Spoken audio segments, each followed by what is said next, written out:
Donc, je vais commencer donc la présentation de cette campagne. Ensemble, diminuons la résistance aux antibiotiques chez la personne âgée, qui fait suite à une campagne que nous avions menée l'année dernière sur la thématique aussi de la résistance aux antibiotiques Eric, dans ce les serait peut-être établissements bien de qu'il te santé. présente. Oui, alors, donc, oui, pardon. Donc, Éric Bonnet, je suis coordonnateur du Centre régional d'antibiothérapie d'Occitanie. Voilà.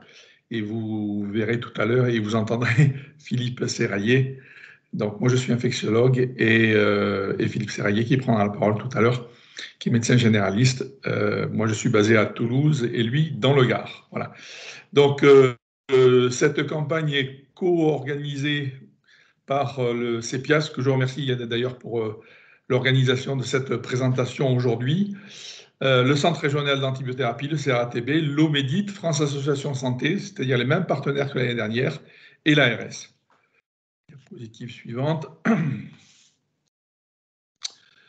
Donc, l'origine du projet, c'est déjà la réussite du projet de l'année dernière, qui était donc sur je vous l'ai dit, le thème de la résistance aux antibiotiques dans les établissements de santé. Donc, cette année, on a décidé de cibler sur les personnes âgées, non seulement celles qui vivent en EHPAD, mais celles qui sont aussi dans d'autres structures ou à domicile. Et donc, cette campagne s'adresse, comme l'année dernière, aux usagers, aux professionnels et aussi aux familles des usagers. Donc, c'est sur la résistance aux antibiotiques, mais les thématiques aussi de l'optimisation de la prise, des effets secondaires et des interactions médicamenteuses ne doivent pas être oubliées, ne seront pas oubliées dans cette campagne. On le verra à travers certains quiz, je pense. On se base donc sur des documents qui existent déjà. Il y a un document qui a été édité cette année sur le bon usage des antibiotiques en EHPAD, dont on espère qu'il est diffusé, largement diffusé au niveau de toute la région, et est en cours de préparation un guide des prélèvements microbiologiques en EHPAD qui abordera les prélèvements urinaires, les prélèvements de sel, les prélèvements respiratoires et les prélèvements cutanés avec les prélèvements de plaies en particulier. Donc, c'est ce qu'il ne faut pas faire et ce qu'il faut faire devant la présence de symptomatologie donc pour ces différentes pathologies. Diapositive suivante.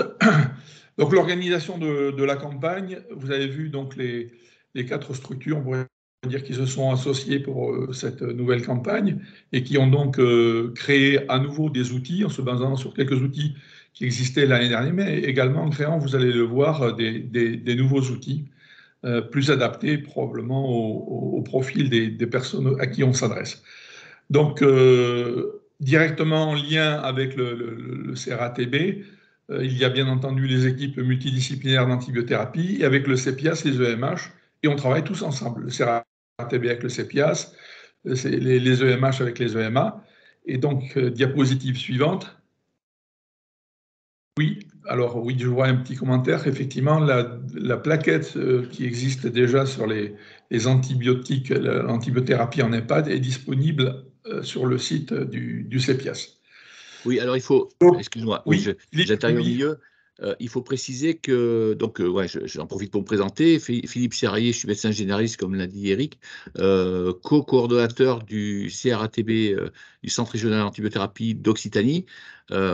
Et donc, là, je suis intervenu pour préciser que les équipes multidisciplinaires d'antibiothérapie, il y avait ce mot multidisciplinaire dedans. Donc, c'est-à-dire qu'il y a tous les professionnels de santé dans les établissements, que ce soit les médecins infectiologues, les médecins, d'autres médecins, microbiologistes, les pharmaciens, mais également un médecin généraliste qui est forcément un médecin généraliste exerçant en ville.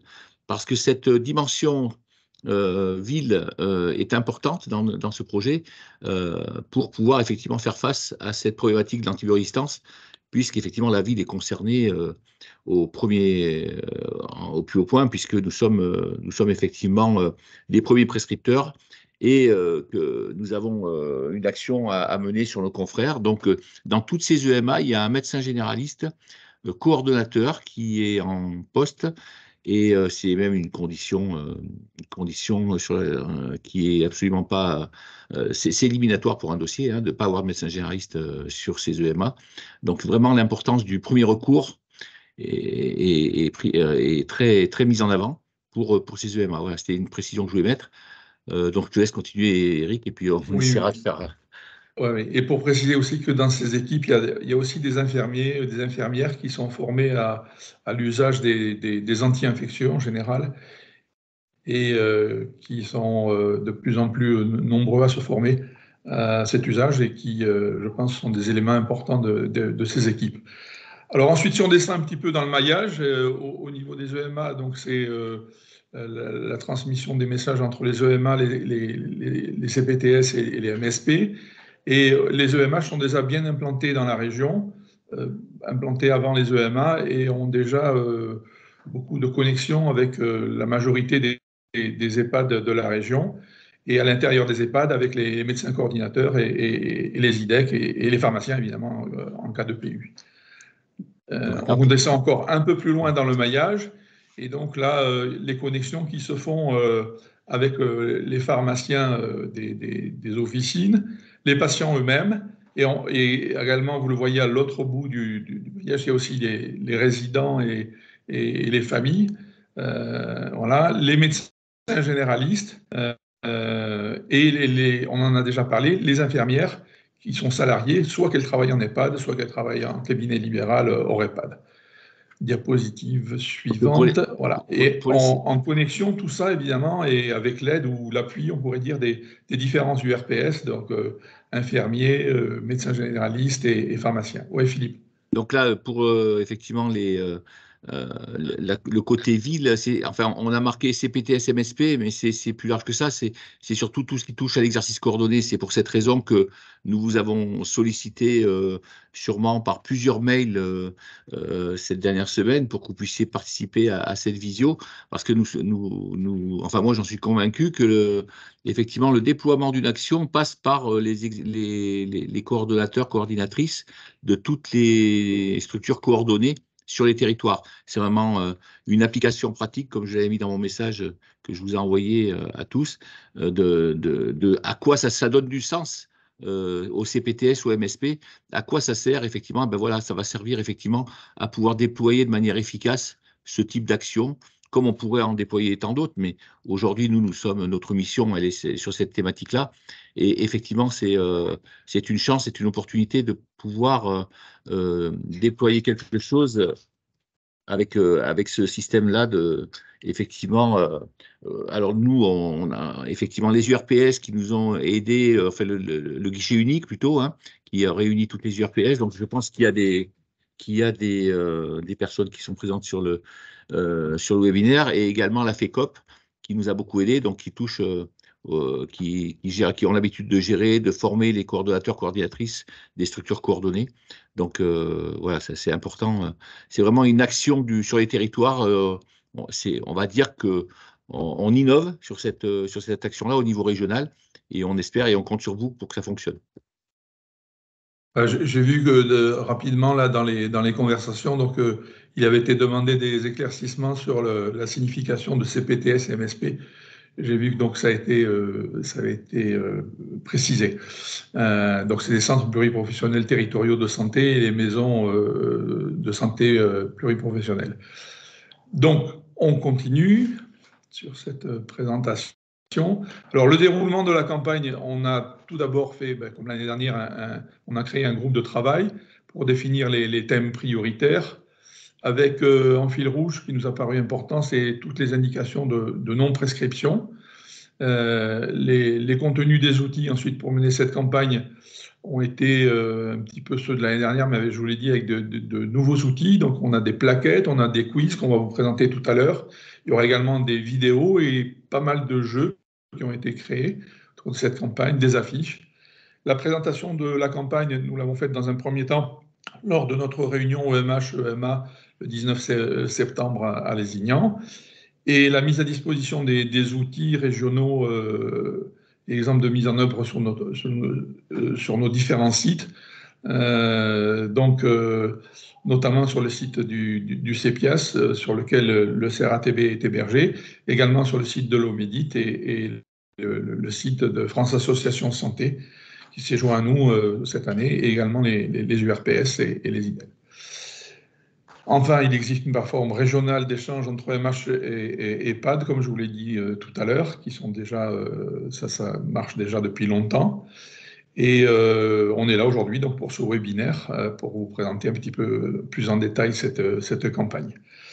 Alors, l'organisation de la campagne va se faire, on l'espère, se fait dans chaque territoire, grâce à l'interaction entre les EMH et les EMA.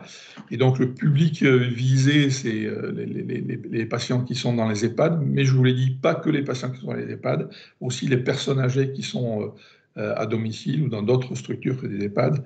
Et donc, comme Philippe vous l'a dit, on a impliqué évidemment les CPTS et les coordonnateurs des CPTS et des MSP. Alors, le déploiement donc, sur les professionnels intervenant en EHPAD et en ville, on a fait des relances régulières par mailing pour essayer de promouvoir la campagne. Et je suis très heureux de voir que finalement, tous ces mailings semblent porter leurs fruits, puisqu'on atteint les 120 participants.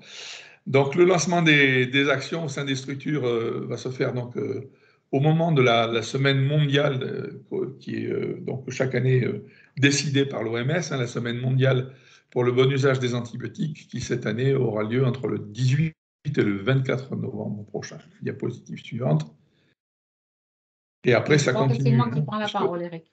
Oui, après, ça continue, donc voilà. On va faire l'alternance. Donc, bonjour, moi, je suis Cécile Mourlan, je suis la responsable du CPIAS Occitanie. Et normalement, doit aussi être connectée, mais dans le train, Sandrine Canoë, qui est ma collègue, qui, elle, est présente sur le CPIAS, sur le site de Toulouse, alors que moi, je suis sur Montpellier.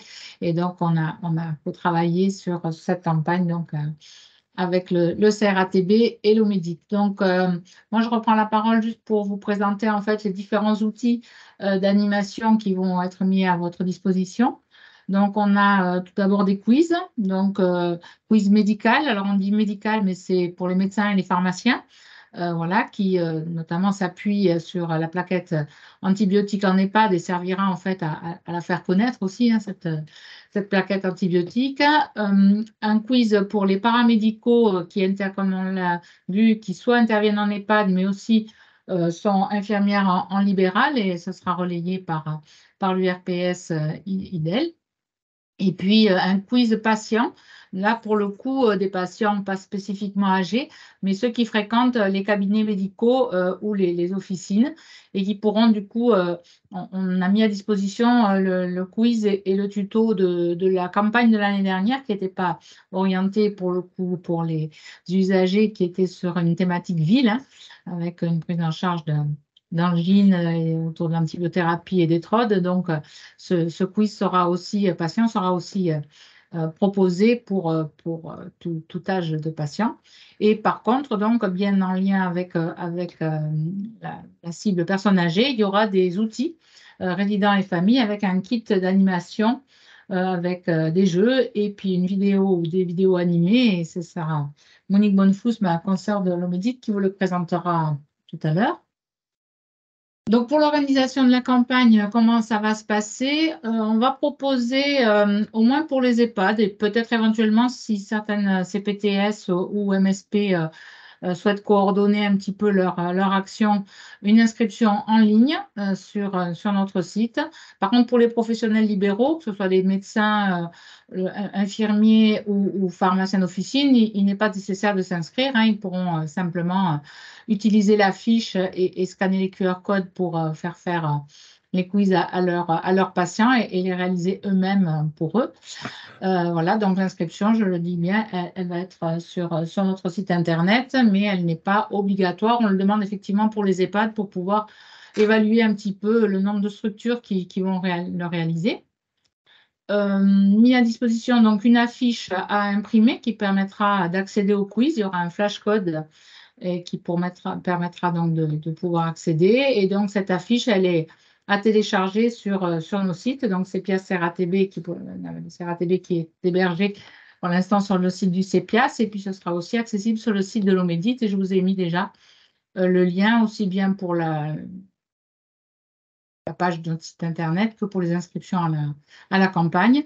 Et pour les officines et les cabinets médicaux ou infirmiers, ben, on aura un relais par l'URPS qui, donc chaque URPS enverra et relaiera les mailings sur lesquels il y aura l'affiche en pièce jointe ou le lien, on verra selon ce qu'ils veulent. Ils préfèrent réaliser le lien pour aller télécharger cette affiche, mais l'affiche, donc, elle sera imprimée par chacun. Il n'y aura pas d'envoi d'affiche. Voilà. Et donc, ensuite, je vous l'ai dit, il y a ce kit d'animation qui sera téléchargeable très rapidement début novembre. Mais Monique vous en reparlera. Donc voilà, pour l'instant, rapidement, on vient de le faire ce matin. Ce sera aussi, je vous l'ai dit, en relais sur les autres sites. Mais sachez que voilà, sur le site du CPS Occitanie, là, il y a le lien. Vous aurez outils, campagne nationale et relais en région. Et donc, il y a une page spécifique sur cette campagne. Et donc, sur cette campagne, vous allez arriver sur ce site avec la description et la fiche qui sera à télécharger. Et puis, l'inscription, comme je vous l'ai dit, un formulaire d'inscription avec le nom de la structure. Alors, vous voyez, on a mis structure, donc ça peut être, enfin, c'est plutôt des EHPAD, mais si certaines CPTS souhaitaient montrer leur engagement, ils peuvent aussi s'inscrire. Et puis, tout à fait en bas, je ne sais pas si vous voyez ma souris, mais vous voyez quelles actions envisagez-vous de mettre en place dans le cadre de la campagne, puisqu'il y a plusieurs niveaux possibles, hein, quiz médical, quiz paramédical, le quiz usager, mais aussi les animations en direction des résidents et des familles de l'EHPAD. Donc, vous pouvez cocher en fonction de ce que vous pensez faire. Voilà. Voilà donc les outils sur la fiche. Voilà la fiche Ensemble diminuant la résistance aux antibiotiques chez la personne âgée. Vous voyez le flashcode. Si vous faites ce flashcode, vous arriverez directement au quiz. Et puis, il sera à disposition aussi un guide d'animation des résidents pour tous les jeux qui nous seront proposés tout à l'heure par nous. Donc, quand vous allez avoir fait votre avec votre smartphone, vous voyez ce que je veux dire, flasher sur le code, vous allez arriver à la plateforme Quiz, qui est une plateforme qui a été mise en œuvre par l'Omédit Occitanie et qu'on remercie vraiment beaucoup. On s'en était servi l'année dernière et on va du coup bien la réexploiter. Vous allez voir, c'est assez performant. Donc, vous arrivez donc soit par le lien, effectivement, si c'est par mail que vous recevez ou que vous diffusez à vos prescripteurs, à vos infirmiers, enfin, qui vous voudrez. Donc, ça peut être aussi le lien sur un mail ou la fiche et le flashcode. Vous arrivez sur cet écran, on va choisir son département et on va arriver ensuite à un deuxième écran qui va vous demander de choisir votre profil. Donc, soit vous êtes patient et usager, soit infirmier, soit personnel médical. Donc, je rappelle, un personnel médical, médecin et pharmacien. Et puis, donc, en fonction de ce que vous aurez coché, si vous avez coché que vous étiez un professionnel, donc soit IDE, soit médical, on va vous demander si vous exercez soit en libéral, officine, cabinet, maison de santé, etc., soit en institution, en EHPAD, et vous avez plusieurs réponses possibles, c'est-à-dire qu'un médecin qui est aussi médecin généraliste, il pourra cocher en libéral et en institution. C'est prévu pour effectivement pouvoir renseigner les deux. Et donc ensuite, vous allez arriver, du coup, voilà, là je pense que j'ai pris le paramédical. Donc, c'est la question numéro 1, les antibiotiques, une famille thérapeutique à risque pour la personne âgée, vrai, faux, et vous devez donc cliquer sur les réponses vraies. Une fois que vous avez rempli votre première question, vous allez avoir tout de suite le corrigé. En bleu apparaît vos réponses. Vous voyez les petites cases à cocher bleues sur la gauche, c'est ce que j'ai répondu, ce qu'a répondu la personne. Et vous avez tout de suite les bonnes réponses, celles qu'il fallait retenir. Donc là, vous voyez, on voit pas tout à fait, hein, pas tout à fait juste. Bon. Et donc, vous allez déployer comme ça, il y a 5 questions. Donc, c'est quand même assez rapide en termes de réalisation. Et donc, à la fin du questionnaire, la personne va voir son score. Donc, voilà, j'ai un score de 84% de bonnes réponses. Et je suis le 35e à participer à ce challenge et le premier dans mon département. Voilà.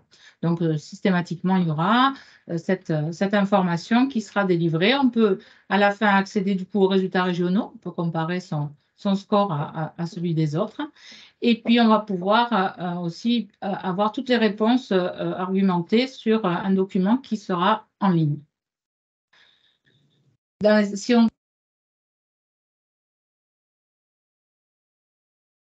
Cécile, tu as coupé ton micro, on ne t'entend plus.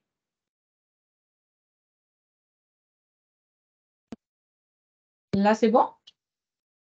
Non? Ça y est, ça marche maintenant. Mais tu as coupé par inadvertance ton micro, je pense. Il faut que je remonte ou… Non, à partir de cette diapo seulement. Merci beaucoup, alors, Monique. Je vais juste fermer ma porte parce que… Je suis désolée, je n'avais pas fermé. Tu viens de refermer ton micro. Tu as recoupé, Cécile. On ne t'entend plus. Cécile, on ne Oui, t'entend oui, j'entends. Voilà, Pardon. c'est bon? Ça y est, c'est ouvert de C'est nouveau. bizarre parce que je ne touche à rien. Bon, ben, n'hésitez pas à me redire s'il y a à nouveau le problème. Donc voilà, les résultats régionaux, on peut voir par département et on aura donc la réponse pour les usagers avec le nombre de quiz réalisés, le pourcentage de bonnes réponses pour les infirmiers de la même façon et le personnel médical. Donc ça, on l'aura au fil de la campagne et on pourra, dans les relances et les mailings qu'on pourra faire, on pourra vous dire où on en est. Il peut y avoir un petit benchmarking par département pour être le département qui répond le plus. Bon, voilà. Après, on n'est pas tous égaux en termes de, de, de professionnels ou de population. Donc, c'est sûr que pour la Lozère, ce sera peut-être, on comprendra qu'il y en a un peu moins. Donc, si une fois qu'on a fini de remplir le questionnaire, si on clique sur avoir les argumentations, on aura donc le quiz mis en page en PDF qui pourra être téléchargé, là, quiz médical et quiz paramédical. Enfin, quiz médicaux et quiz paramédicaux.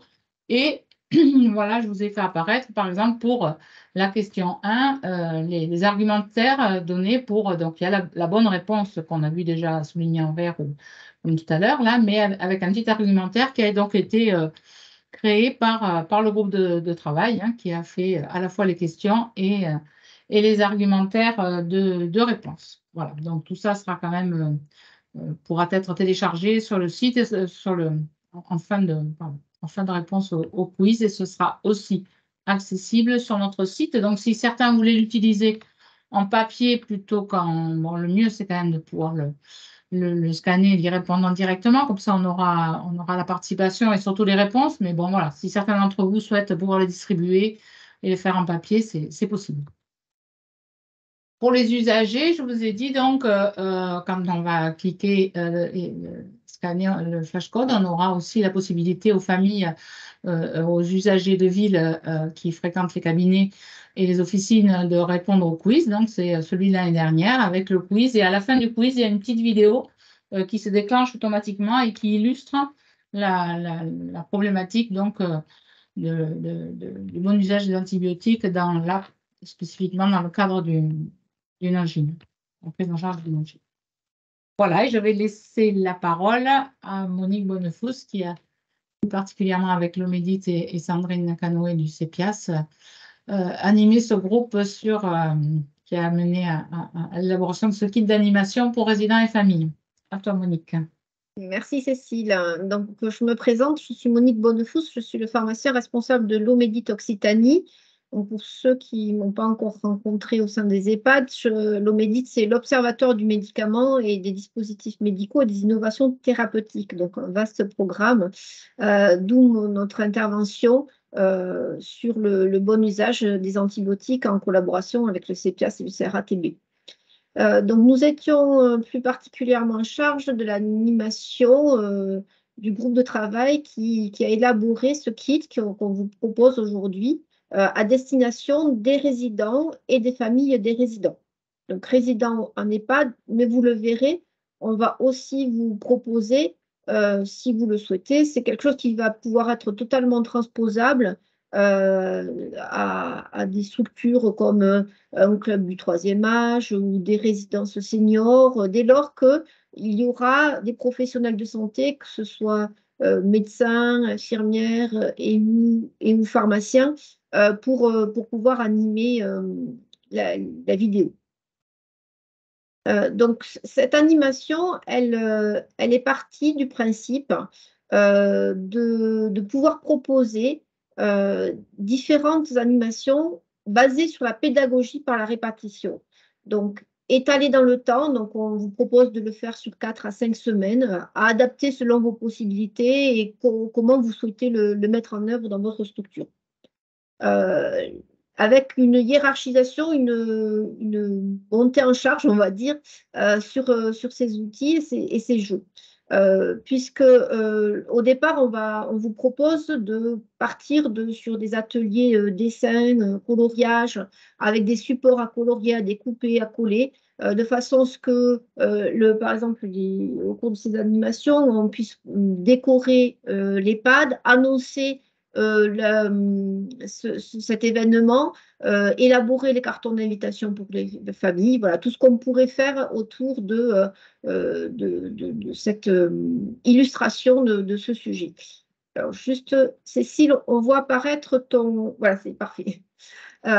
Ensuite, l'idée, c'est de amener les résidents à intégrer différents messages qu'on souhaite leur faire passer. Et pour ça, on est parti d'une liste de mots que l'on a associés à des définitions. Alors, définition, je l'ai mis entre guillemets parce que ce n'est pas la définition au sens encyclopédique du terme, mais plutôt avec des messages clés qu'on voulait faire passer au travers de ces mots. Et l'idée, c'est de pouvoir répéter ces mots et associés à ces définitions de façon régulière et sur différents types de jeux afin que les résidents puissent s'approprier les messages clés, toujours par la répétition, la pédagogie par répétition. Donc, vous le verrez, on a fait différents types de propositions de jeux que je vous présenterai tout à l'heure. L'objectif, c'est d'arriver au final à amener la présentation.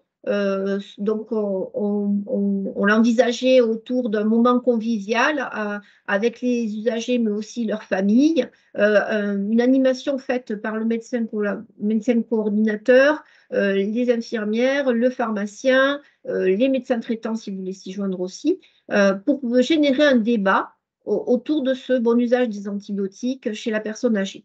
Voilà, la vidéo étant là pour faire du lien, de l'animation et avoir un petit fil conducteur.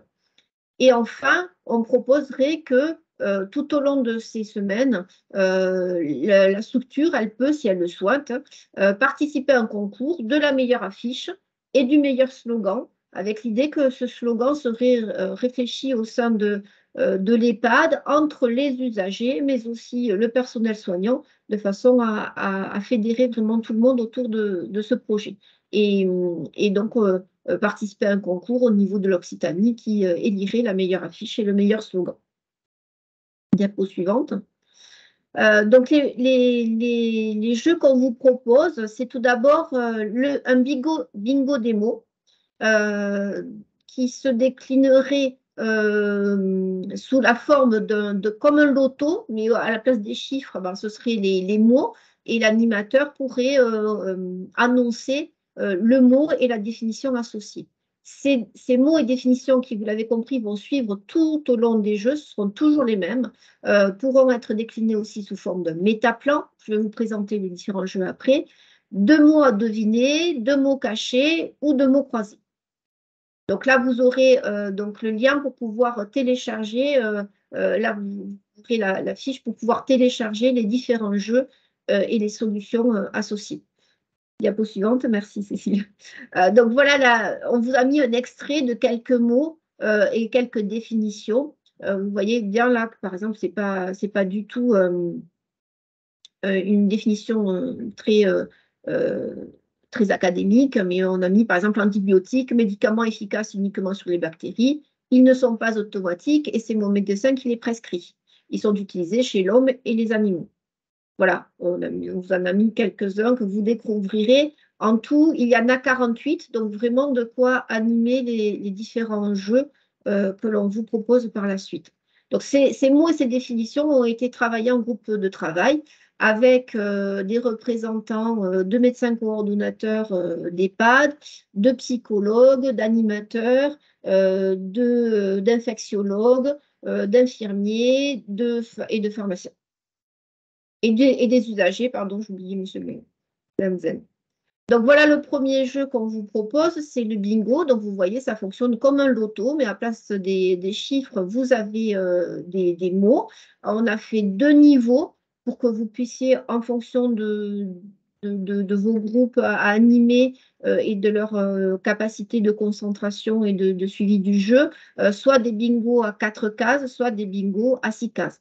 Et donc là, l'animateur devant tirer une petite cartonnette sur laquelle il aura à la fois le mot et au recto la définition, et il devra énoncer et le mot et sa définition associée. Donc ça, c'est une première animation, donc vous pouvez réitérer autant de fois que vous le souhaitez. Le deuxième type d'animation, c'est un métaplan, donc c'est une sorte de mur écrit. L'objectif étant de faire exprimer les résidents autour de ces mots et de ces définitions et de relier le mot à sa définition. Donc là, c'est toujours les mêmes mots et les mêmes définitions que ce qui ont été déjà entendus au moment du bingo.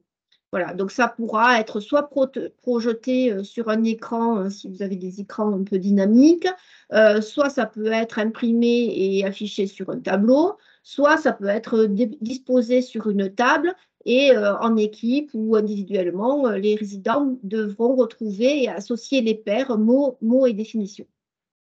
Diapo suivante. Ensuite, on a 2 autres jeux qui se sont présentés. Donc, soit des mots cachés, on a fait différents niveaux sur les mots cachés. Donc, c'est la grille de droite où vous avez un mélange de lettres. Et au sein de ce mélange, il faudra retrouver la liste de mots qui est inscrite dessous. Soit des mots à deviner, où là, c'est plus basé sur un système un peu de mots croisés. Et il faut découvrir le mot qui apparaîtra dans les cases jaunes. Donc, diapo suivante. Donc, voilà l'exemple du mot caché. On retrouve en vertical, plaie, allergie, diarrhée. Voilà, vous connaissez le principe. Et là, les mots à deviner ou en remplissant les différentes cases en suivant les définitions, on voit apparaître le mot vaccin sur les cases jaunes. Diapo suivante. Enfin, on a les mots croisés. Où là, ça peut être donc soit fait en individuel, vous pouvez imprimer ces feuilles pour les résidents qui voudraient le faire de leur côté, soit le faire en animation, en groupe, soit si l'animateur le souhaite, il peut l'animer à la façon du jeu slam qui est très apprécié par nos chères têtes blanches. Voilà, avec les réponses qui vous seront également fournies.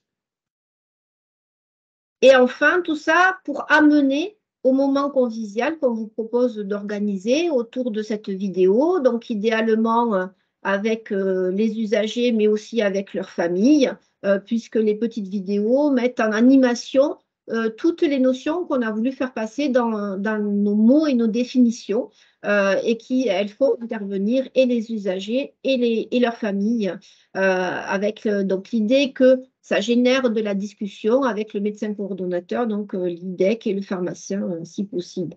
Voilà, sachant qu'il faut quand même qu'il y ait des professionnels soignants pour animer ce débat et faire passer les messages. Voilà, c'est un calendrier qu'on vous a proposé d'enchaînement des différentes animations que je vous ai présentées tout de suite. La date limite de participation au concours du meilleur slogan et de la meilleure affiche, c'est le 29 décembre 2023. Donc, Cécile vous a inscrit le lien pour adresser vos soumissions. Sachant que ce calendrier, donc, on vous conseille de suivre ce déroulé parce que vous l'avez compris, il faut bien commencer par le bingo des mots et le métaplan pour que les définitions et les mots s'imprègnent dans la connaissance des usagers. Mais vous pouvez l'organiser quand vous le voulez, quand vous le souhaitez. Voilà. Vous n'êtes pas obligé de tout faire pour être arrivé en semaine 5 à la semaine du 18 novembre. La semaine du 18 novembre, peut-être la semaine 1 ou la semaine 3 ou la semaine 4, comme ce qui est le mieux pour vous. Diapo suivante, je crois que j'ai fini pour ma part. Voilà, je te redonne la parole, Cécile. je rouvre mon micro, bah, tu pouvais finir, hein. Donc, voilà où on en est aujourd'hui. Donc, dès aujourd'hui, ben, on a ouvert la page sur la campagne sur le site CEPIAS et sur le site Omédite dans la foulée. Je ne sais pas, on était un petit peu, mais ça va être fait très vite. Les inscriptions en ligne pour donc, les EHPAD et éventuellement, je vous l'ai dit, hein, s'il y a des CPTS qui souhaitent que cette inscription soit, c'est pas obligatoire, mais qui souhaitent le faire, c'est tout à fait possible. Elles sont ouvertes à partir d'aujourd'hui, mais elles resteront ouvertes même au-delà de la semaine de lancement, hein. Vous pouvez, dès aujourd'hui, on va mettre en ligne le PowerPoint, du coup, vous aurez tous les liens vers le site. Vous pourrez tester le quiz sur la plateforme Omédite. Alors, les corrigés ne sont pas, enfin, tout n'est pas complètement calé, mais les questions, les quiz médicaux et paramédicaux, et par contre, pour la partie usagée, c'est entièrement finalisé. Voilà, vous pouvez tester pour voir un petit peu quelles sont les questions posées et à quoi ça ressemble, parce qu'on ne pouvait pas vous détailler et vous présenter les 5 x 5, hein, parce qu'à chaque fois, il y a 5 propositions pour 5 questions, à la fois pour les paramédicaux, les médicaux et les usagers, mais vous pouvez aller voir et tester. Et voilà. Par contre, ça, c'est possible jusqu'au 11 novembre, parce que le 13 novembre, le lundi, on remettra à zéro toutes les réponses et tout ce qui sera rentré au-delà va être comptabilisé dans nos réponses. Donc, merci de faire vos tests avant. Donc, la semaine mondiale du bon usage des antibiotiques, le lancement, c'est le 18, mais c'est un samedi, le 18. Donc, on pense plutôt peut-être au lundi 20. Donc, il y aura l'ouverture enfin, les quiz seront, je l'ai dit, seront accessibles. Donc, mais c'est à partir de là où on souhaite que les gens puissent les remplir. Il y aura la mise à disposition de la vidéo animée ou des vidéos animées. Voilà, ça, on a un peu. Ce sera juste ce sera un lancement pour celle-là pour la semaine mondiale. Elle n'est pas encore sur notre site, elle n'est pas encore disponible. On vous adressera donc aussi bien aux EHPAD, aux EMH, aux EMA et aux relais coordonnateurs des CPTS, des relances par mailing et qu'on adressera aussi aux URPS pour qu'ils renvoient aux professionnels de santé directement. Et ça jusqu'à fin décembre, puisqu'en fait, fin décembre, c'est la clôture des quiz. Et ce sera aussi la clôture pour le concours des affiches et slogans pour les EHPAD. Et puis, donc, on prévoit début 2024, on n'a pas encore défini de date, mais un webinaire de présentation des résultats de la campagne et bien sûr de la présentation des lauréats au concours affiches et slogans. On espère que vous serez nombreux à alimenter. Voilà. Et donc, ben, voilà, ensemble, diminuons la résistance aux antibiotiques chez la personne âgée. On a presque fini tout notre travail. Il en reste encore un petit peu à la marge, mais maintenant, ça va être à vous de jouer pour voir comment l'organiser et le relayer. Et donc, je vais peut-être arrêter le partage pour qu'on puisse vous donner la parole si vous avez des questions pour l'organisation de cette campagne. C'est bon, le partage est arrêté? Oui, c'est bon, Oui. Cécile. Merci. Très bien. Donc, parmi le public, avez-vous des questions? Si vous voulez lever la main, ou si vous pouvez remettre votre micro, vous pouvez la prendre tout seul, ou alors vous levez la main et on vous donne la parole pour l'instant. Il y a beaucoup de... Il faut se lancer, hein, n'hésitez pas. Ou alors c'était très clair, mais nous c'est notre sujet, on baigne dedans depuis, je ne sais plus maintenant, mais un certain temps. Mais c'est peut-être moins facile pour... Oui, alors, Fabienne Despont, est-ce que vous pouvez remettre votre micro vous-même Oui. ou il faut... Ouais, très bien. C'est bon? Vous m'entendez? Oui. Oui, très bien, bonjour. merci. Donc, je me présente. Donc, moi, je travaille pour une résidence service senior de Métis. Et là, vous mettez en place que pour les EHPAD, en fait? En fait, nos outils ils sont disponibles pour tous ceux qui veulent le faire, hein. Donc, si vous avez, comme on le disait Monique, un relais, enfin voilà, si vous pouvez le faire, si vous voulez relayer auprès de vos résidents, ce serait à ce moment-là ou ce serait pour la partie plutôt résident ou plutôt professionnel? Résident, pour Oui, c'est des résident. animations. Je trouve Voilà, que vous pouvez tout à fait, l'animation est intéressante. oui, vous pourrez tout à fait, vous pouvez même vous inscrire aussi, c'est vrai qu'on l'a mis EHPAD, hein, mais vous pouvez très bien vous enregistrez, vous pourrez accéder aux outils, les télécharger. Voilà, il n'y a pas de problème. Et donc, Oui, donc, vous allez m'envoyer un lien, c'est ça? Non, vous allez pouvoir aller sur le site internet du CEPIAS et puis voir accéder au diaporama en PDF et du coup, vous aurez tous les liens, mais même sur le site, quand vous trouverez, si vous tapez CEPIAS Occitanie, campagne antibiotique, vous allez tomber sur la bonne page et vous pourrez avoir à ce moment-là. Mais n'y allez pas tout de suite, parce que le kit d'animation, la Monique, je parle sous ton contrôle, mais je pense qu'il va être, on avait dit, plutôt début novembre. D'accord. Alors, juste une oui. précision, c'est en tout cas pour la partie que je vous ai présentée moi, les jeux peuvent très bien être faits en autonomie. Par contre, la discussion autour des vidéos, il faut quand même qu'il y ait un médecin ou voilà, des professionnels de santé qui puissent l'accompagner et répondre aux questions. Voilà. Cette partie-là, il faut que vous puissiez être associé soit avec un médecin, soit avec une CPTS, soit avec une MSP, quelqu'un qui vous aide à animer cette partie-là. Ah, mais ça peut être faisable. Oui, voilà, tout à fait. Oui, oui. Ah ouais. Oui. D'accord, très bien. Merci. Philippe, tu voulais ajouter quelque chose? Oui, ben, Monique a dit en partie ce que je voulais dire, c'est qu'il faut s'appuyer sur les professionnels de santé hein, quand on est structure effectivement d'accueil de personnes âgées. Et Monique parlait également des foyers, des accueils de troisième âge. Donc là c'est une porte d'entrée pour les CPTS pour pouvoir répondre à une de leurs missions, effectivement. Et c'est quand même une opportunité pour les CPTS d'une manière générale, puisque le travail est pré-mâché, hein, c'est bien avancé. Et il faut après du monde, évidemment, trouver des volontaires pour mettre en œuvre tout le processus, mais ça peut être très intéressant, notamment sur les modèles café des aidants, des choses comme ça, ou des structures troisième âge, des clubs de troisième âge. Ça peut être très, très intéressant. Les foyers logements, bien sûr, mais avec l'appui de professionnels de santé. Donc, ces ressources-là, vous pouvez les avoir dans les CPTS, c'est ce que je voulais compléter, oui, tout à fait. Ensuite, on avait le MEDCO de l'EHPAD Les Capitelles.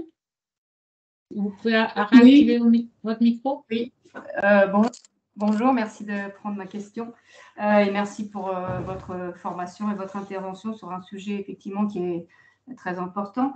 Moi, je vous pose une question plus en rapport en fait avec, on reçoit beaucoup de, donc je travaille en EHPAD avec des personnes en EHPAD à Bernis et on reçoit donc en général des dossiers de préadmission dans lesquels il y a toujours cette question, est-ce que le patient, le résident est porteur de bactéries multirésistantes?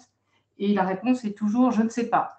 Donc, si vous voulez, nous, on n'est pas très avancé avec ça parce que c'est une question importante et dont il faut avoir la notion. Et je pense qu'en fait, il y aurait beaucoup de choses à faire sur cet aspect-là, à la fois avec les médecins généralistes, à la fois avec les EHPAD, pour pouvoir ensuite, éventuellement, s'il y a un dépistage à faire, comment on le fait et quelles sont ensuite les mesures à prendre. Donc voilà, je vous mets un peu une question Annexe, mais on va dire, mais qui est quand même liée avec la diminution de la résistance aux antibiotiques. C'est-à-dire que si on sait que le résident est porteur de bactéries multirésistantes, c'est important pour ensuite éviter que cette multirésistance se propage et qu'on ait des gestes adaptés.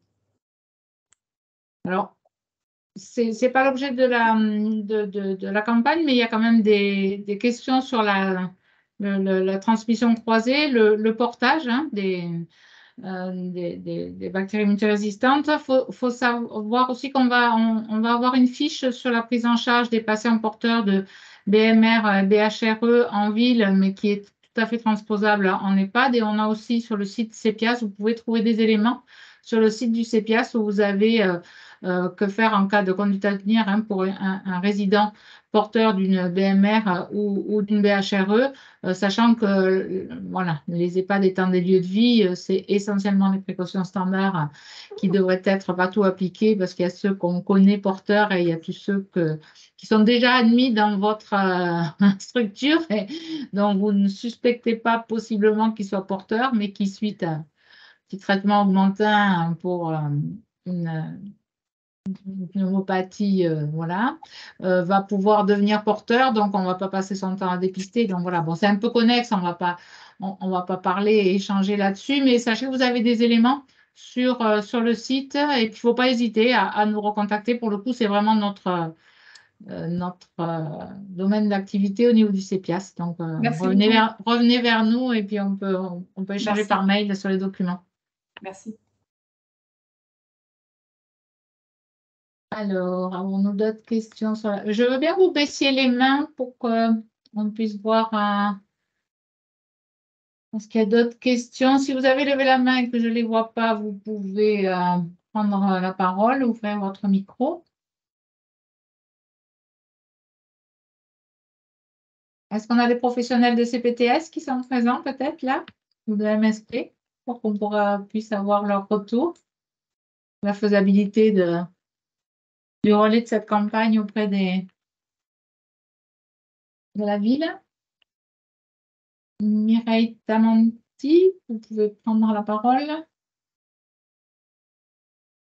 Alors, Oui, bonjour, vous m'entendez? Très bien. Oui, donc moi, je suis infirmière en pratique avancée à Zalé. Donc, je trouve, merci pour cette intervention. Moi, je vais essayer de voir avec l'EHPAD Maurice Larguet qui est présent, sur lequel j'interviens en relais des médecins, et peut-être voir aussi auprès des mairies si, avec les cafés des aidants, on peut faire une action de territoire, ainsi que sur ma CPTS. Voilà, donc je vais relayer avec les médecins et la CPTS et on va essayer de faire plusieurs choses. Très bien, merci. Mais alors, c'est vrai qu'il y a beaucoup d'outils résidents et familles là, et donc qui seront, je pense, très utiles. Et au-delà, bien sûr, ils resteront à disposition ces outils au-delà de la campagne. Hein. Voilà, c'est un lancement. Voilà, mais faut penser aussi donc au quiz. On est passé plus rapidement parce que c'est les quiz et les réponses. Voilà, mais donc pensez aussi à pouvoir relayer, notamment auprès des médecins généralistes qui interviennent aussi dans les EHPAD, par le biais soit du MEDCO, soit de l'IDEC ou infirmière pratique avancée, mieux. Voilà. Et Mireille, Mais vous en êtes tout sur cas, quel CPTS? Je suis sur la Grand Combe, je suis sur la CPTS des Cévennes. Très bien. Voilà, je travaille au centre de santé Filieris, sous couvert de l'association Azalée. Et d'ailleurs, je vous ai en cours à la fac de Montpellier, docteur Serraillet, il me semble, Oui, si j'ai bonne mémoire. c'est ça. est-ce qu'on a d'autres interventions ça peut ne pas être des questions, mais simplement des prévisions de ce que vous pourriez faire? Madame Barande. Oui. Oui, bonjour à tous. Donc, Corinne Barande, je suis infirmière de formation, mais coordinatrice santé et parcours sur la CPTS Agly Pyrénées Corbière Méditerranée, à cheval entre le département des Pyrénées-Orientales et une partie de l'Aude. Voilà, et donc du coup, je trouve très intéressant. Je vous remercie pour cette présentation. Je n'étais pas au courant de la campagne de l'année dernière. Donc du coup, cette année, je vais pouvoir diffuser l'information sur tout le territoire, bien sûr en lien avec les EHPAD, les résidences seniors. Je suis en charge également du maintien à domicile et du repérage de la fragilité via le programme ICOP, donc par le biais de nos partenaires aussi. Tous les professionnels de santé qui sont adhérents à la CPTS par le biais des différentes MSP. Il y a 5 MSP sur le territoire de la CPTS également, des officines. Je trouve ça très ludique, ces quiz. En même temps, on a une mise à jour de où on en est, autant au niveau professionnel. J'espère qu'au niveau des professionnels de santé surtout, ils accepteront de prendre quelques minutes pour se tester, pour qu'on ait quand même une vision de la représentation de l'usage des antibiotiques. Et là, je suis curieuse des résultats. Donc après, bien évidemment, il faut acculturer les patients. Donc, avoir juste à flasher le QR code sur une affiche en salle d'attente avec l'information aussi diffusée, c'est tout à fait faisable. C'est des outils qui nous seront très pratiques et nous allons nous inscrire dans cette campagne 2023. Très bien, super, merci. Je peux poser une question? Voilà. Ouais. Donc, je représente plusieurs MSP, mais bon, je vais citer la MSP dans laquelle le docteur Ferraguet exerce, le Prisme à Remoulins. Pour la mise en place de cette campagne, moi j'ai une question, et bonjour Mireille. J'ai une question sur l'utilisation justement de ces quiz et quelle évaluation on va pouvoir en faire à l'échelle de la maison de santé ou de la CPTS. C'est-à-dire que là, il va y avoir des réponses avec des situations, des positionnements individuels. Vous êtes le premier à avoir répondu, vous avez votre score. Mais est-ce qu'on peut, comment on va pouvoir justement avoir ce profil MSP finalement des réponses? Est-ce que ça c'est possible ou pas? Comment on peut faire un retour à l'équipe après en termes d'évaluation? Puisque si chacun répond individuellement, si on demande à tous les professionnels de se tester, bon, je mets à part les patients, hein, les usagers qu'on pourrait faire, mais est-ce qu'il y a une façon d'évaluer à l'échelle d'une équipe les résultats? Ce sera en fait simplement au niveau départemental parce que pour pouvoir l'identifier par MSP, il aurait fallu identifier toutes celles qui existent pour qu'elles rentrent dans la base de données ou les CPTS ou voilà. On n'avait pas cette granulométrie, même au niveau des EHPAD. On n'aura pas les résultats vraiment par EHPAD parce qu'il pouvait y avoir peu de répondants aussi. Hein. Vous pouvez avoir que 2 médecins, par exemple, sur une EHPAD. Et alors là, ça devient difficilement interprétable en termes de pourcentage et pas très, comment dire, anonymisé. Voilà. Donc, alors que le but, c'est que voilà, chacun ait son résultat et puisse effectivement voir les bonnes réponses et s'interroger donc par rapport à ces réponses-là et en ligne. Je vous ai juste présenté une diapo qui montre pour la région, mais quand on clique sur son département, on pourra avoir le taux de réponse du département. Et après, il y a les détails qui peuvent s'afficher. C'est Monique, c'est elle qui porte tout ce travail-là sur Sphinx, mais il pourrait y avoir pour chaque question le type de réponse apportée. Donc, vous saurez, mais pas pour votre... voilà, la granulométrie, elle restera départementale. Je ne sais pas, Monique, si tu veux... Non, je peux juste confirmer ce que tu dis. On ne pouvait pas descendre plus bas que le département pour une question de représentativité et d'exploitation des données. Donc, on ne pourra pas aller plus finement que le département. Oui, donc si on veut avoir peut-être un aperçu, il vaudrait peut-être, ce serait peut-être bien, même indépendamment de la semaine concernée, peut-être qu'on fasse un quiz papier dans une réunion d'équipe et qu'on fasse notre propre auto-évaluation des connaissances de l'équipe sur le sujet. Je ne sais pas, Philippe, ce que tu en penses? Si on veut utiliser les outils, si on veut en faire, si on veut capitaliser sur cette thématique, et qu'on ait un retour auprès de l'équipe, peut-être qu'on pourrait se mobiliser, nous, MSP, pour essayer d'avoir des résultats, donc équipe, et peut-être vous en faire aussi un retour. Ça serait peut-être intéressant pour vous de voir comment une telle structure se situe par rapport à un résultat départemental, peut-être. Je suis toujours dans cette optique-là de savoir, de faire un petit diagnostic de notre connaissance et se dire est-ce qu'il faut encore sensibiliser, ou est-ce que finalement la connaissance est assez suffisante pour qu'on se dise que le job a été fait, quoi. Alors, c'est vrai que le côté RGPD est un petit peu. On marche un peu sur des œufs, là, à l'échelle MSP, quand même, il me semble. Après, c'est tout à fait peut-être envisageable sur une autre campagne l'année prochaine, par exemple, de voir jusqu'où on peut descendre tout en conservant l'anonymat, mais avec une participation plus forte. Ou alors peut-être l'échelon CPTS plutôt qu'MSP. Enfin, c'est délicat, hein, c'est une question là. On sait bien qu'il y a 2/3 des prescriptions qui sont inappropriées ou inutiles en antibiotiques. Donc, de montrer du doigt les personnes, ça ne marche pas, on le sait bien. C'est pour ça qu'on veut s'y prendre différemment, par la formation, par la sensibilisation, par ce que l'on fait aujourd'hui. Après, voilà, l'évaluation, je sais que c'est important pour effectivement, en tant qu'indicateur pour les MSP ou CPTS, j'en ai bien conscience, mais elle peut passer par une mise en œuvre de moyens plus que de résultats. Et la mise mise en œuvre de moyens, c'est justement, ben voilà, une CPTS ou une MSP qui va participer à un programme comme ça, eh ben, il va cocher la croix de l'indicateur. Alors que si on évalue, enfin voilà, l'évaluation, c'est toujours à double tranchant, il faut faire attention avec Alors, les professionnels de santé. Je ne pensais pas à montrer du doigt, hein. Moi, je pensais que ça aurait pu être, le quiz aurait pu être rempli sans nom, hein, au niveau de l'équipe, et qu'on fasse une auto-évaluation.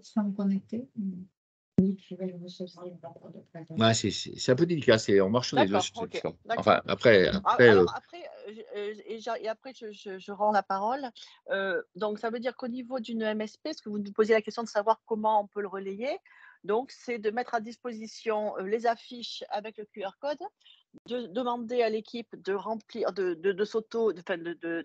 tout cas de demander à minima à notre équipe d'utiliser et de faire le quiz, et de mettre à disposition des patients qui arrivent dans la MSP aussi, en les incitant à faire évaluer. C'est bien ce qui est demandé aux maisons de santé, uniquement, hein, sur la partie, parce que tous les autres outils, c'est plus structure, avec plus institutions, plus établissements de santé que maisons de santé. Voilà, je voulais juste m'assurer d'avoir bien cadré, en tout cas, ce qui était demandé au MSP. Après, la MSP peut être aussi un appui d'un café des aidants, d'un club du 3e âge, d'une résidence senior qui est dans votre territoire pour animer la partie vidéo et discussion autour de la vidéo. Vous pouvez aussi intervenir à ce titre-là. Oui, après, ça va dépendre effectivement des nombres de participants, parce que vous voyez, la semaine bleue est passée début octobre. On a tenté de mettre des choses en place. J'ai vu qu'il y avait le docteur Ada Dinu, qui travaille à la MSP de Bouillard, qui est connecté. On a fait quelque chose sur la semaine bleue. Bon, on a fait des ateliers qui ont mobilisé quand même pas mal de personnes, et on a eu 5-6 participants. Donc après, c'est aussi la mobilisation, c'est l'énergie qu'on mobilise et les ressources humaines, enfin médicales et paramédicales qu'on mobilise. Il faut qu'on fasse attention à utiliser au mieux les ressources rares, médicales et paramédicales. Oui, c'était une suggestion, parce que si vous avez un club, un café des aidants ou une résidence qui est très motivée et qui se charge de toute l'organisation et qui vous sollicite, entre guillemets, que pour accompagner les vidéos et faire un débat autour des vidéos. Et voilà, tout à fait. Après, vraiment, c'est libre en fonction de vos disponibilités, de l'accueil que vous pouvez y trouver aussi. Voilà, mais c'était pour vous dire que vous aviez aussi cette possibilité-là d'intervenir. Mais encore une fois, c'est vraiment laissé à votre discrétion pour l'organisation et voir comment vous pouvez vous y insérer. Merci. Je vois qu'il y a Valérie Garnier qui a levé la main. Ouais. C'était pour rebondir un peu. Vous m'entendez? Ouais. Pour rebondir un peu ce dont parlait Céline Varro, moi, ce qui m'interpelle, pour avoir testé le quiz destiné aux professionnels, il nous met vraiment en face, les professionnels de santé, de nos lacunes. Et ça sera très intéressant de le faire fructifier, je pense, dans des formations justement sur l'antibiorésistance. Là, je fais un clin d'œil à Philippe et à Eric, parce que vraiment, on se rend compte des lacunes qu'on peut avoir en tant que professionnel, qu'on soit médecin, infirmier, pharmacien. Et ça serait intéressant de l'utiliser aussi dans ce cadre-là, parce que c'est vrai que sensibiliser les patients, il le faut, parce que souvent, ils sont aussi pression, pour le coup, de sélection sur les prescripteurs. Mais il y a une grande responsabilité des professionnels eux-mêmes. Et vraiment, là, j'incite les professionnels de santé de faire ces quiz qui les concernent, parce que ça révèle pas mal de choses. Donc, c'est pouvoir l'utiliser en dehors de cette stricte campagne-là, de pouvoir les réutiliser dans ces cadres-là de formation professionnelle, dans le cadre d'une CPTS, par exemple, je pensais à ça. Ce qui sera aussi à disposition et intéressant, c'est justement les outils du CRATV qui sont en train notamment la plaquette antibiotique en EHPAD qui est déjà disponible. mais aussi tout ce qui est prélèvement qui est en cours d'élaboration et qui pourra aussi aider aux bonnes pratiques pour éviter des prélèvements inutiles qui souvent débouchent sur l'isolement d'un micro-organisme avec un antibiogramme et donc avec une possible prescription, quelquefois d'une colonisation, voilà, ou pas du bon germe identifié. Et donc, c'est aussi cette campagne va permettre aussi de lancer ces outils-là, puisque la plaquette, hein, Eric et Philippe, vous l'avez déjà élaborée il y a 4-5 mois, je crois, mais tout le monde ne la connaît pas. Ce sera aussi l'occasion et justement de pouvoir les relayer et les faire connaître par les professionnels. Alors, c'est vrai qu'elle est marquée en EHPAD, hein, mais elle pourrait être notifiée chez la personne âgée parce qu'il y a des choses qui sont... Oui, il y a beaucoup qui sont tout à fait applicables en ville, hein, enfin, Eric. Oui, oui, beaucoup de points abordés dans la plaquette qui sont vraiment après applicables en ville, c'est certain. Et pareil pour les prélèvements, hein, probablement, c'est les prélèvements en EHPAD, mais il y a un certain nombre de prélèvements qui peuvent être faits en dehors des EHPAD qui nécessitent des précautions aussi et nécessitent qu'on précise les indications et les contre-indications. Et donc, ça ne s'applique pas seulement aux EHPAD, je pense que ça peut s'appliquer en ville. Voilà. Disons que dans la pratique, les prélèvements se font moins en ville qu'en EHPAD, parce que c'est moins facile, quoi, on va dire. Donc, pour cette raison. Mais c'est tout à fait transposable en ville. Ce qui est important aussi, effectivement, Valérie, que tu as souligné, c'est que plus il y aura de professionnels qui vont y participer, plus ça nous donnera des indications sur les erreurs les plus communes, enfin, ou voilà, les points qu'il faut le plus travailler et d'y répondre peut-être par des outils qui seront développés ensuite pour mieux répondre et voilà. Et juste donc, pour au niveau des CPTS, ben c'est sûr que si vous avez des ressources locales, si vous connaissez votre équipe multidisciplinaire en antibiothérapie, ça peut être aussi l'occasion après la réponse, même si les réponses sont effectivement individuelles et que vous ne les collectez pas. Par contre, vous pouvez très bien faire je sais pas, une petite réunion entre midi et 2, enfin, ou je sais pas, avec un référent pour animer et discuter autour de ces réponses, justement pour...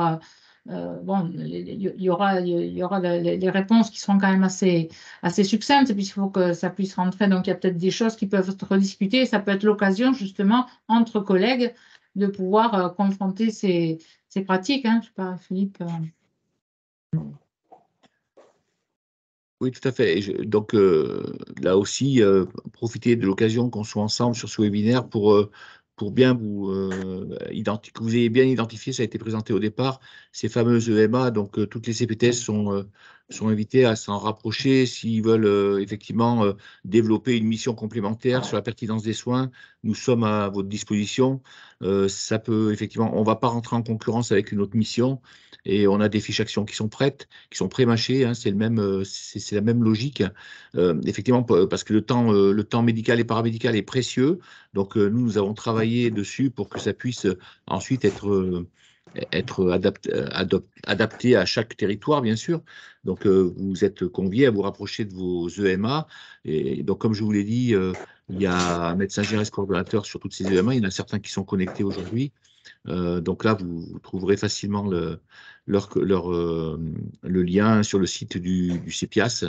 Et, enfin, puisque le CRATB, effectivement, n'a pas de site pour l'instant, on a des difficultés techniques, on va dire, on ne va pas rentrer dans le détail pour avoir un site propre à nous. Donc, nos amis du CEPIAS nous hébergent gentiment et encore un grand merci à eux.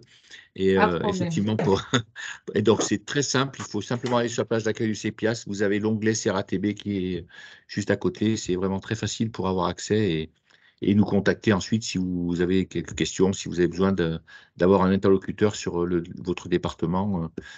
Si vous ne trouvez pas l'EMA, on vous l'indiquera, il n'y a pas de souci. Juste, je voulais commenter, là, donc les quiz, ils sont accessibles sur la fiche, elle est en ligne sur le site.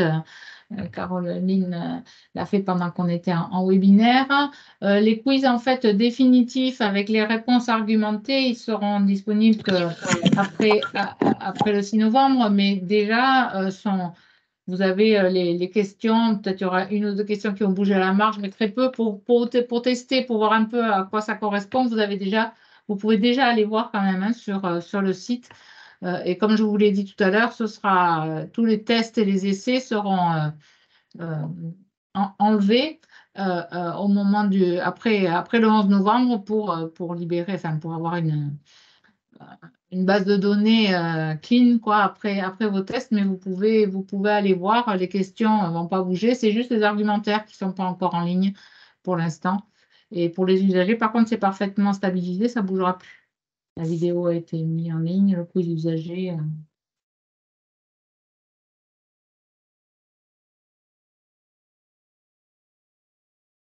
Bon, le but, c'est d'avoir plus de monde que l'année dernière encore, en sachant que l'année dernière, il y a eu 6000 quiz réalisés et que tout le monde a joué le jeu, hein. Il y a eu pour vous donner un ordre d'idée, près de 2000 usagers, pas loin de 2500 parmi les infirmiers et un peu plus de 1600 pour le personnel médical. Voilà, donc… Et comme on a beaucoup plus d'EHPAD, non, après, il y a moins de personnel quand même. Au sein des EHPAD, il y a moins de personnel. Mais enfin, bon, voilà, on espère. Et puis, en ville, on a un potentiel beaucoup plus important. Donc, on espère que… Voilà, c'est pas très long, hein, honnêtement, les quiz médicaux et paramédicaux. Le temps de… Voilà, je vous dis, c'est 5 questions sur lesquelles il y a 5 propositions. Donc, c'est 25… items sur lequel on dit vrai ou faux, hein, mais c'est 10 minutes, vraiment, c'est rapide à réaliser. C'est quelque chose qui peut très bien être fait en début de session de RCP dans les MSP, hein, lancer une session quiz pour se marrer un peu ensemble, hein, n'est-ce pas Céline?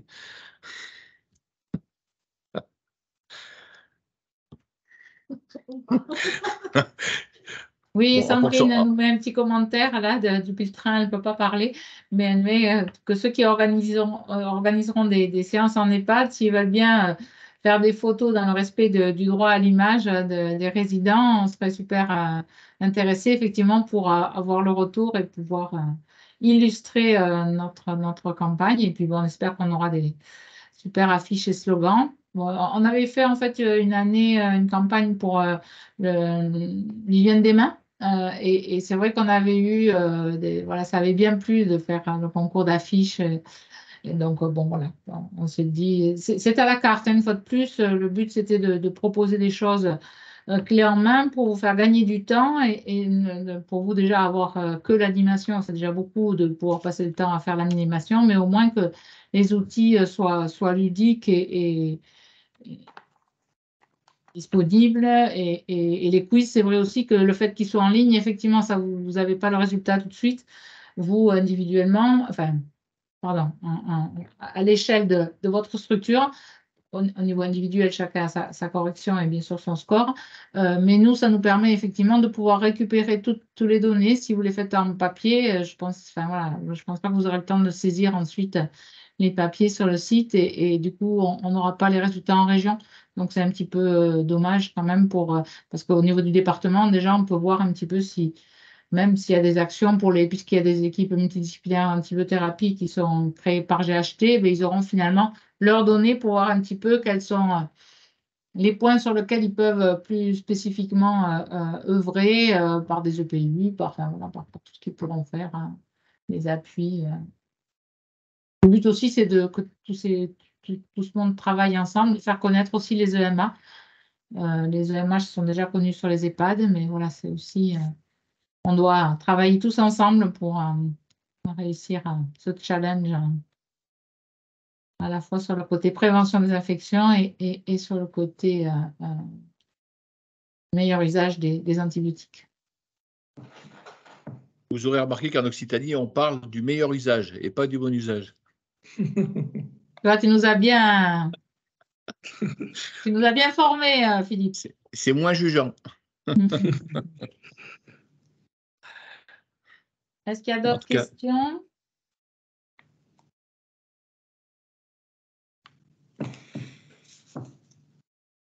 On va avoir atteint, je pense, notre objectif. Donc, la vidéo, elle va être en ligne sur la même page. Là, vous avez si vous voulez récupérer le lien, vous l'avez dans la conversation, mais sinon, ça va être envoyé à tout le monde.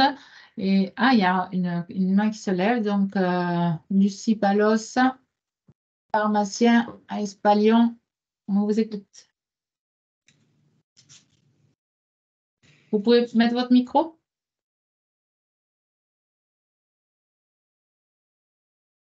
Ah, pas de micro.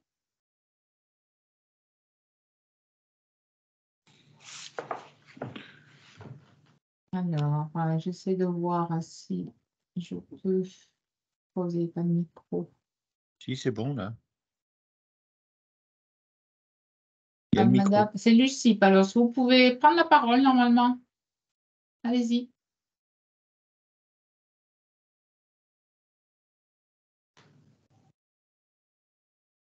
Votre micro est ouvert, mais on ne vous entend pas. Par le chat, peut-être? Je ne sais pas si c'est possible de l'écrire.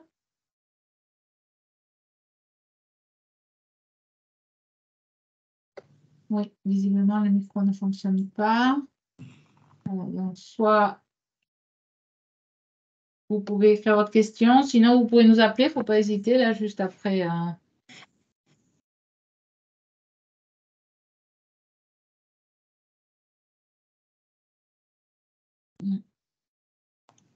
Pas de questions sur le chat. Bien sûr, c'est aussi ouvert au lit d'EHPAD sur les centres hospitaliers. Hein. Je ne sais pas si c'était le sens de la question, mais peut-être pas. J'ai relayé le webinaire à mes confrères de PUI qui gèrent un EHPAD. Très bien. C'est visiblement toi, donc voilà.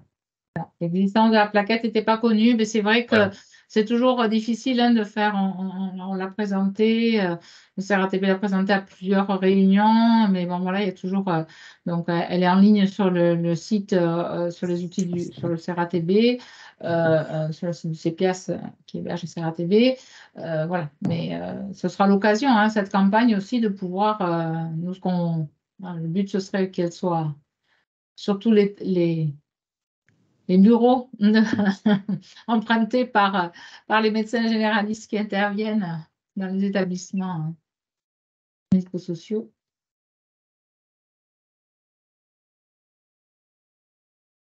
Est-ce qu'il y avait une autre main? Non, je ne crois pas.